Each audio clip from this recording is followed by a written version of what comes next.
Working on a 2012 Subaru Outback with a 2.5 liter. Doing some work on it and noticed that the PCV valve hose, it's way down there. Let me get you a shot, run it down here.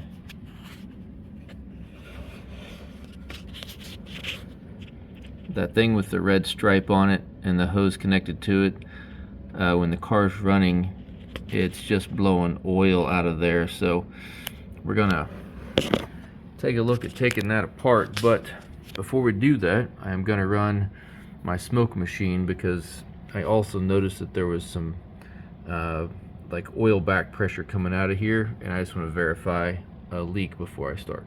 All right, I got my smoke machine set up, and we're just gonna see what happens. Okay, so I am seeing some smoke rolling out of here.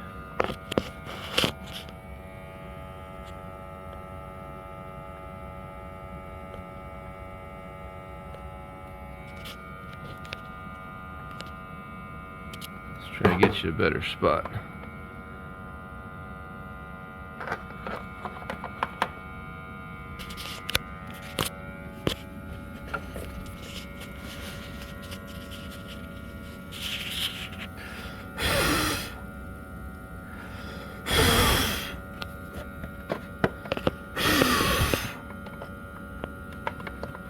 Yeah, right where that seal is,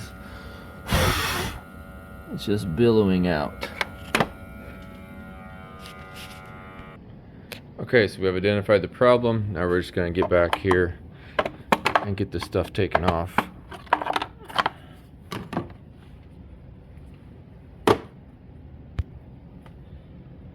That's a 8mm.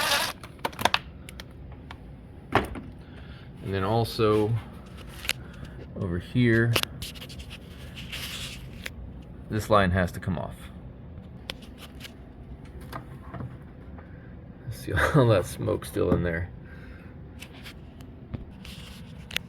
Okay, so there's the throttle body coming around the backside. There's our PCV line.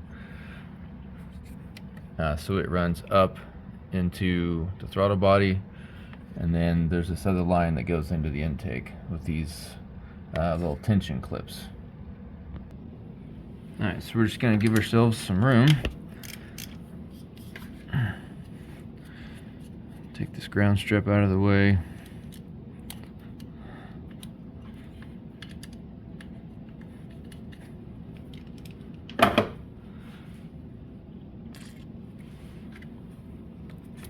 Disconnect the throttle body wiring harness. This line, which this one right here, these lines get kind of brittle over time, so it's about time to replace it anyway. I'm gonna try my hose pliers without ripping it, but it's probably gonna be replaced anyway.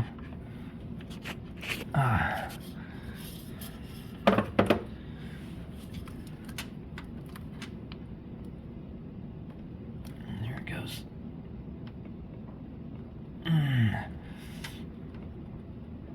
Okay, that sucked. Oh, well, there's that.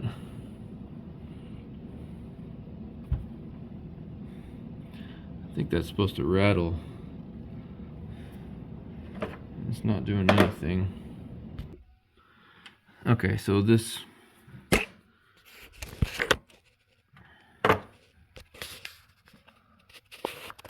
little clamp right here, I couldn't show you, I just couldn't get it in there, but I just end up using these cutters to get underneath it, pull it closed, and then pop that top off.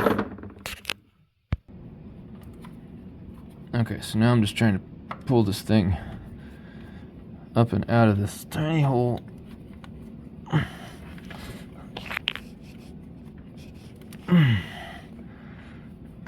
This, well, that just broke. See, it's brittle. Lost that clamp in there somewhere. And then here's the other clamp. I just took a flathead screwdriver in here, popped it over this lip.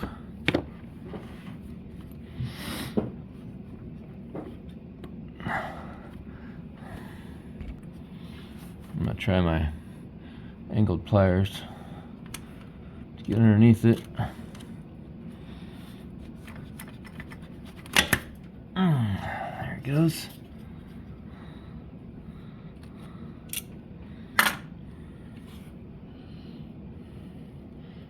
See my finger back there? So that was blown out, causing that oil to squirt all over the side of the motor. And then there's a seam there where that smoke was coming out of.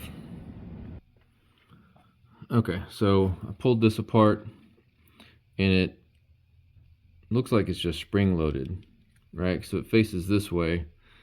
So as gases are blown up, relieve the pressure, I mean, that may just be all that it needs. So what I'm going to do next is figure out what I need to buy to replace this, and I'll come back and let you guys know all the details.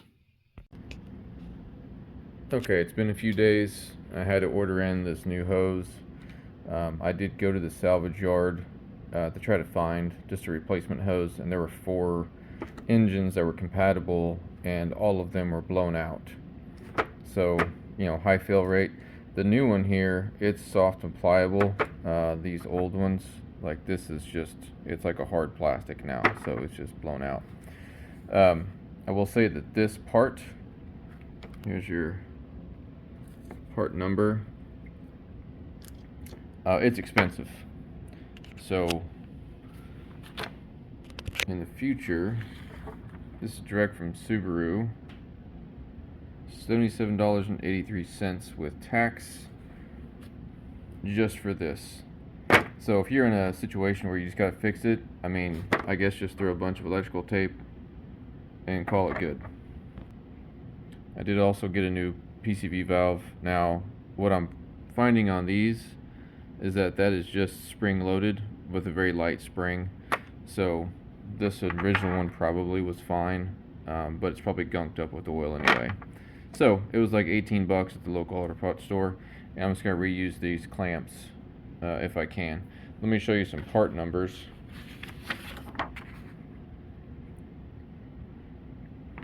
So this is the item that I had to purchase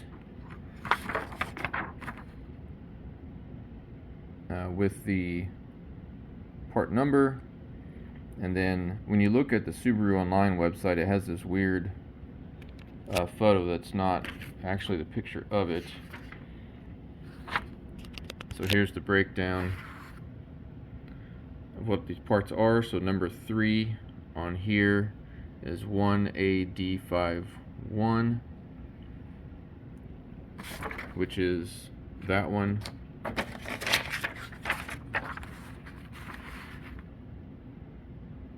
Part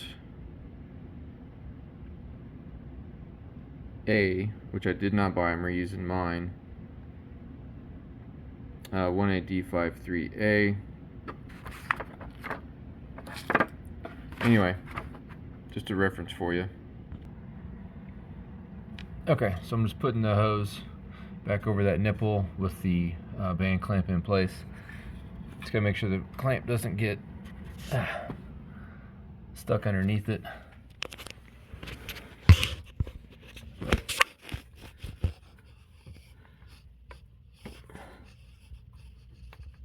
Make sure it seats all the way down. And make sure that this is lined up where it needs to go. Now it's going to need a clamp on it too, so make sure it's in the right position before I secure the bottom one. And with this one, I'm just going to try to carry this over and lock it behind it. Okay, here's the reality. I've been messing with this for like 5 minutes, and I just don't have the right tools to clamp that thing back down. So I'm just going to use a standard hose clamp. Okay, so this one barely fits on there. I got a little lube on it. Make sure you face it in the direction that you can get to the head of that when you put it on.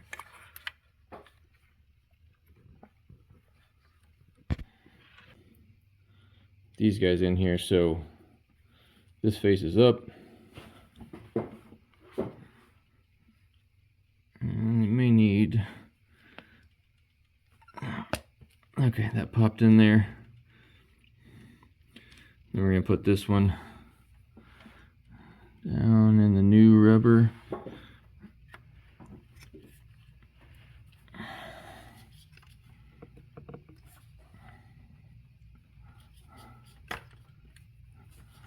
And the one that goes into the throttle body, that one's pretty tight. A couple of times it's been off and on here.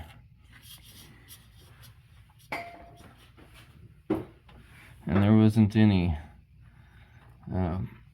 clamp or anything keeping it in place. Get my finger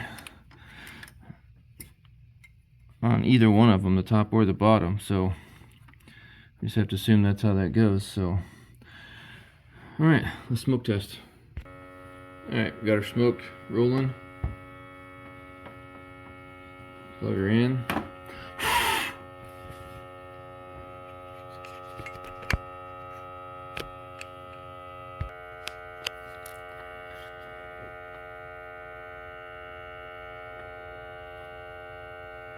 I don't see anything. Yep, enough back pressure held that it blew back out of here, so we're good there. I'll just leave you with this cool scene. So hope to help you out. It wasn't terrible, it's just expensive, and maybe get some new clamps if you don't want to try to reuse those spring clamps.